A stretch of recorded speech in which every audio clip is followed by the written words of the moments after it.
Seguimos con Aníbal Josami y yo te quiero preguntar acerca del fenómeno del coleccionismo, ¿no?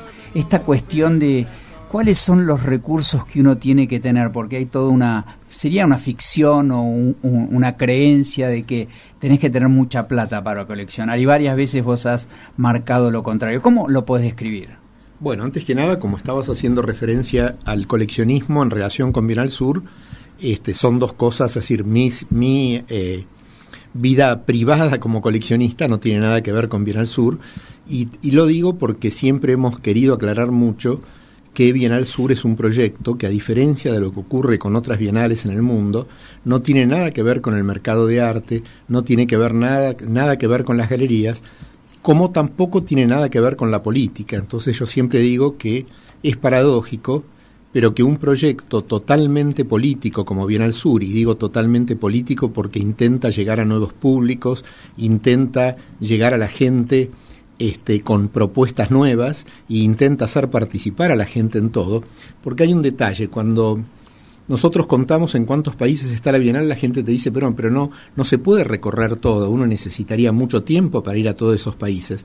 Es que el tema no es normalmente las bienales, ya sea la de Venecia, la de Estambul, la de San Pablo, la de Sydney, se hacen para el público del lugar, que en realidad es el público de coleccionistas o de expertos internacionales que van a esa ciudad, como uno va a Venecia durante una semana para ver la Bienal de Venecia. Los ciudadanos y ciudadanas de Venecia tienen poco que ver con la Bienal. Es más, hasta le tienen un poco de rabia porque dicen que la Bienal les cambia la vida, los horarios y la vida de la ciudad.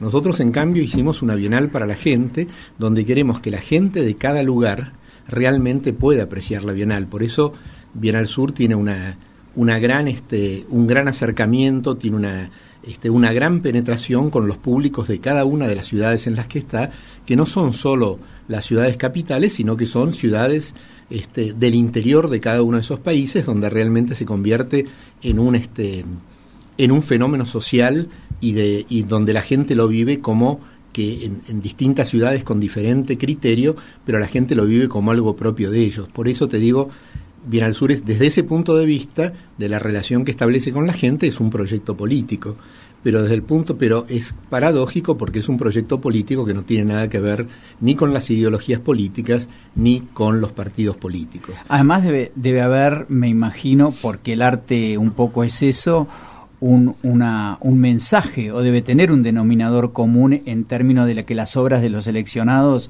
estén relacionados con algo que está pasando dentro del universo de la sociedad. Bueno, en general seleccionamos obras que tienen un compromiso. El compromiso no es con un partido político o con una ideología, el compromiso es con la sociedad, con el ser humano. Todas las obras que participan de Bienal Sur son obras que mueven a la discusión, que mueven al intento de la gente por comprenderlas, que provocan cosas en el espectador. O sea que eso también tiene que ver con el carácter político, aunque cuando uno usa la palabra político hay que decir siempre en su más amplia acepción, porque si no pareciera que se está hablando de un partido, o de Francisco, o de una cosa por el estilo. Sí. Es peligrosísimo. Bueno, pero vos me preguntabas por el coleccionismo, y lo que vos decís es correcto, y yo lo dije, y es una frase que a mucha gente le cayó bien y se repitió, está repetida en muchos lugares por internet, que los verdaderos coleccionistas no son ricos. ¿Qué es para mí un coleccionista? Es esa persona que anda buscando, que anda encontrando cosas que no son habituales, que anda viendo buscando obras de arte que incluso la gente de su tiempo no valora. Y ese es uno de los roles del coleccionista, uno de los roles históricos del coleccionismo. Muchas veces cuando la sociedad en su conjunto y el mercado reconocieron el valor de algún artista, muchos años después, a lo mejor de la fecha en que habían sido hechas esas obras, esas obras todavía existían gracias a que había habido coleccionistas que las habían atesorado, que habían sabido descubrir su valor y que las habían tenido, las habían comprado y las habían mantenido. Eso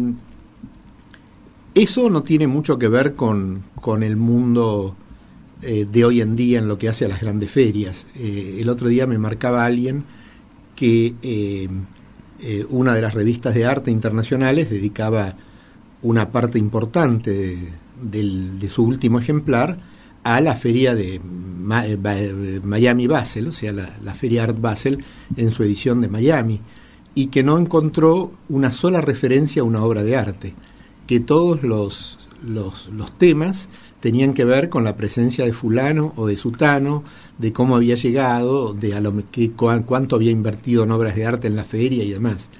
Entonces, acá hay dos cosas. Por un lado, lo que te dije, el verdadero coleccionista no necesita ser rico. Lo que sí necesita, si quiere que lo que compre en el futuro sea valorado por la opinión pública o por el mercado, es tener buen gusto y saber lo que compra. Se ha poblado este mundo del mercado del arte de un montón de gente que tiene mucho dinero, que manda a asistentes, comisarios, curadores, lo que sea, a comprarles 10 obras, 20 obras, 30 obras. Eso es amontonar obras, no es ser coleccionista.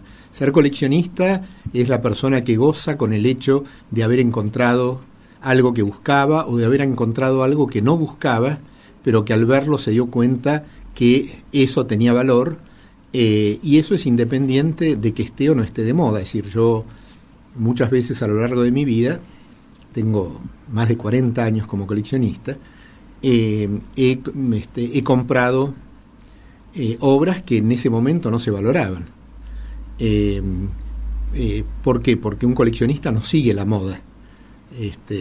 No, es una propia línea, en realidad, lo que sigue, ¿no? Exacto, es una su propia línea, su gusto, la emoción que determinadas obras le pueden causar, y eso no tiene que ver con que esa obra esté de moda, no tiene que ver con que esa obra sea cara o sea barata, no tiene que ver con pensar que esa obra se va a valorar, porque cuando uno compra para tener el placer de sentirse poseedor de esa obra. Es como si alguien sale a buscar novia o novio. La lógica es que busque una persona que le despierte determinadas sensaciones, determinadas emociones.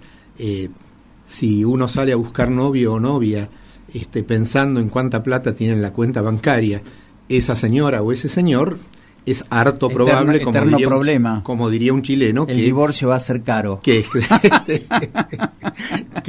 esa pareja no va a funcionar. Claro. Y bueno, y con el arte pasa exactamente lo mismo. Es decir, para aquellos que lo hacemos como una vocación, que no lo hacemos con criterio de negocio, que al contrario, en general es un sacrificio, porque uno compra obras que en realidad es un sacrificio poder juntar el dinero necesario para pagarlas. Los verdaderos coleccionistas, como te decía, no son los que mandan a un secretario que le compre 10 obras, sino los que discuten con el galerista, tratan de conseguir una rebaja, y una vez que consiguen la rebaja empiezan a discutir en cuántos meses lo pueden pagar.